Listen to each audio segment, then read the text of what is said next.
As ocean storms grow more intense and sea levels creep higher, the standard human response to coastal threats is highly predictable. We pour concrete to build seawalls and breakwaters. To a financial institution, a concrete wall is a straightforward asset. It has a clearly defined owner, an exact construction standard, and a predictable maintenance schedule. But an engineered wall carries an unavoidable financial flaw. It is a depreciating liability. The day the construction crew packs up is the exact moment that structure is at its absolute physically strongest. From there, the ocean begins breaking it down.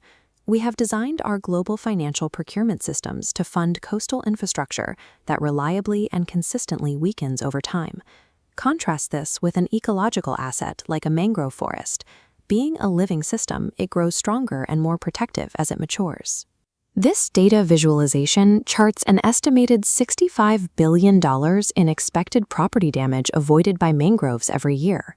A 90% share of that protective value comes from shielding communities against tropical cyclones. Despite providing billions in measurable defense, these ecosystems are disappearing, while engineered walls receive priority funding. Because ecosystems cross property lines and provide shared public benefits, they are almost always left off the traditional financial ledger. Making these biological assets visible in our planning and appraisal is the first step toward building the payment arrangements needed to fund them. Before underwriters or engineers sign off on a project, they require physical proof that a biological system actually provides structural defense against a specific meteorological hazard. We see this evidence in cases like the 1999 supercyclone in Odisha, India, where data showed significantly fewer deaths in villages that were shielded by wider mangrove belts. To quantify protection, engineers use a damage function, plotting the mathematical relationship between hazard intensity, ecosystem density, and forest width. But if hydrology is starved of sediment, planting trees results in failure, breaking that relationship and leaving the coastline exposed. When natural conditions are too degraded, we can bridge the gap with hybrid engineering. In Demak, Central Java, engineers built permeable brushwood and bamboo structures to weaken incoming wave energy.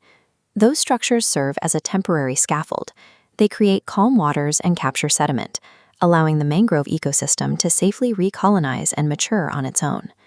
Nature-based solutions utilize engineering to establish a permanent, self-repairing biological defense. Global estimates quantify economic value, but don't produce the liquid cash needed for a restoration invoice. A bankable project requires a conversion chain. First, measure the wave energy stopped and link that risk reduction to an identifiable beneficiary, like a hotel. Then, establish a levy or trust, requiring them to pay for protection, securing the financing. We can see this working on the Mesoamerican reef in Mexico. Local beneficiaries funded a coastal management trust, which then purchased a parametric insurance policy directly on the reef itself. When Hurricane Delta hit in 2020, the policy triggered an $850,000 payout, generating the immediate cash flow needed to deploy rapid repair teams. It proved that a living asset can be underwritten. Once the financing is structured, a mangrove forest operates as a 3-in-1 infrastructure asset. It provides storm defense while simultaneously capturing hundreds of millions of tons of carbon dioxide equivalent in the underlying soil. It also acts as a socio-economic engine. Intact mangrove fringes sustain local, small-scale fisheries that generate tens of thousands of dollars in value per hectare.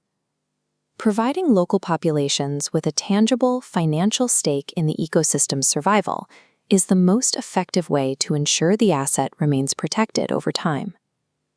While a concrete wall only deflects water, a properly ecological asset pays compounding dividends across climate goals, biodiversity targets, and human economies. Global coastal protection stalls when we insist that living ecosystems must behave exactly like static concrete to be considered valuable.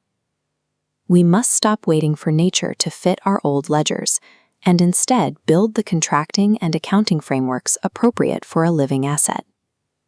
This requires designing the coast as a single, interdependent, resilient system, one that integrates the ecological, the engineered, the fiscal, and the social. Resolute, Natural systems only secure our future when we do the hard work of measuring their service and legally paying for their stewardship.